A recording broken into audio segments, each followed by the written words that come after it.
Hello, I'm Dan O'Donnell, Director of Cell Therapy Logistics for Fisher Bioservices.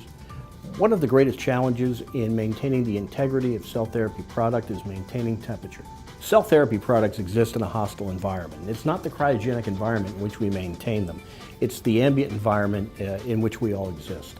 The real challenge here is protecting the material itself from this ambient environment and maintaining temperature from that point of manufacture to the point of administration. I'd like to start with the discussion of the dry shippers. Everybody is aware of the dry shipper and how it works, but most people aren't aware of the significant difference that exists one dry shipper to the other.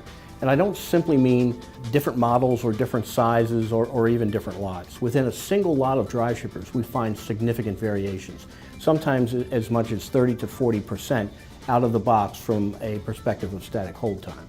Looking at the graph, what we see represented here is a look at the analysis of 20 dry shippers out of the box.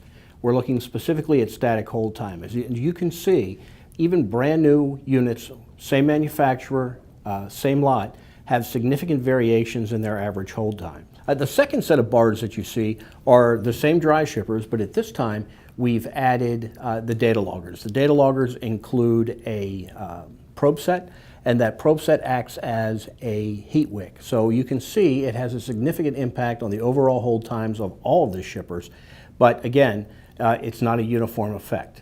And then lastly, what we're looking at is the graphic representation of what happens when we add all of the elements of the shipping solution. This would include the racking system, the baffling material, the drug itself. And you can see again, it has a significant impact. So I think what we've graphically represented here is something important. First, that all dry shippers are unique, different, and have their own set of characteristics. And secondly, every time that you add another variable, you change the overall impact to the ability of that dry shipper to hold temperature. What I believe the takeaway here is it's very important that you qualify each and every dry shipper to the specific requirements for the project that you have. Orientation is another significant consideration. A dry shipper shipped on its side for as little as 6 hours can lose 40 to 60% of its static hold time.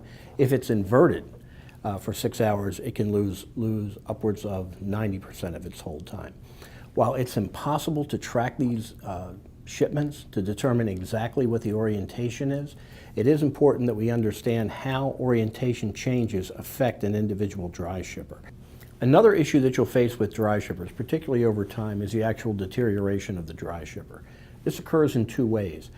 There is the hydrophobic material that actually absorbs the liquid nitrogen. That deteriorates over time. There's also a vacuum between the inner and the outer containers. It's essentially a very sophisticated thermos. But as that vacuum declines, the actual static hold time of the dry shipper deteriorates as well. There's really no way to stop it. There are a couple of things that you can do to mitigate it. The first would be to check and test the dry shipper each and every time you use it. That would be my recommendation. At the very least, depending upon the volume of use that it gets, check it on a monthly or a quarterly basis.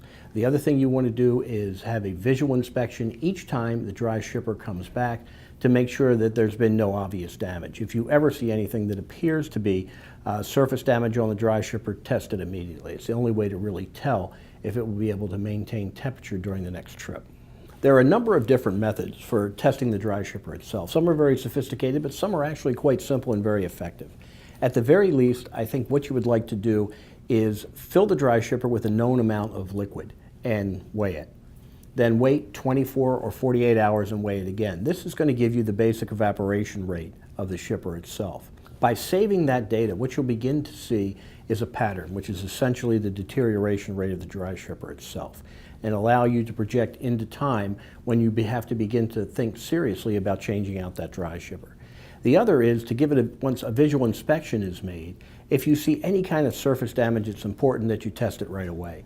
In the case of a catastrophic failure, you'll know it almost immediately. The evaporation rate will just jump off the charts. But I think by carrying out those two types of testing on a regular basis, you'll be able to maintain a safe and effective dry shipper fleet through the life of your project. The last area I'd like to touch on is really the impact of air transit on dry shippers. As a plane rises and descends, we have differences in cabin pressure.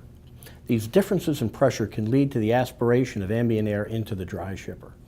When ambient air is aspirated into the dry shipper, one of two problems can occur. If enough ambient air is aspirated, it can actually affect the temperature of the product itself. More often than not, it's not the product that's directly affected, but the probing device, which can create problems with our chain of custody. But there's a relatively simple way to avoid all this, and it really revolves around three things. It's the proper placement of the probe, the proper placement of the payload, and appropriate baffling of the unit. If you do these three things, you can ensure that even with aspiration of ambient air, that the product itself will be protected throughout the transit.